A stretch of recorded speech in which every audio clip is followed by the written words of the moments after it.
Let's finish our vertebrae rig. So the last thing we need to do is make sure our spine is scalable. We'll also make sure that when that's taken care of, that the rest of the rig will twist as we move our center of gravity.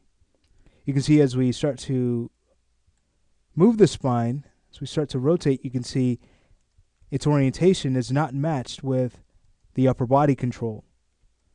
So we're going to knock out two birds with one stone with this. Let's go ahead and choose transform to 0 and get right to work.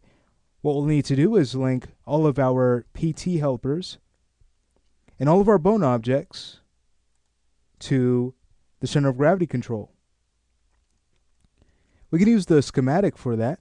Let's go ahead and head over to Graph Editors, New Schematic View. All right, let's go ahead and take a look at our scene. Here's the center of gravity. Here are our bone objects for the vertebrae. Let's go ahead and start with those. We'll grab each of them.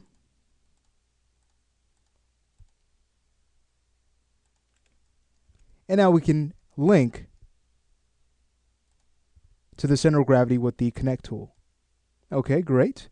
Now we'll need to find those PT helpers. Here they are. So let's go ahead and grab each of these.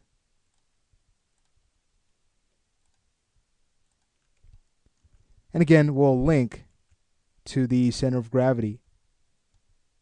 Let's go ahead and take a look at this. If we were to rotate the center of gravity now, you can see that the orientation follows. So everything is just fine now. Beautiful.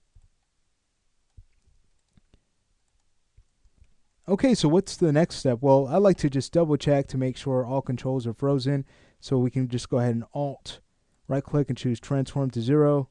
Again, just to make sure everything stays in its exact same spot. Nothing moves. And then we can go to our global control, start to scale. You can see everything is going to scale just fine. We can resize our spine. I was going to say the entire horse, but the horse is not finished yet, but it will be very soon. Okay, so what we could also do is check our layers just to, keep an eye on them, make sure that everything's stored correctly so we can clean up our scene in the end. So I like to just go through and hide each. Beautiful. All right, so I'll go ahead and bring back the horse also. It's been hidden for a while. We can go ahead and show him.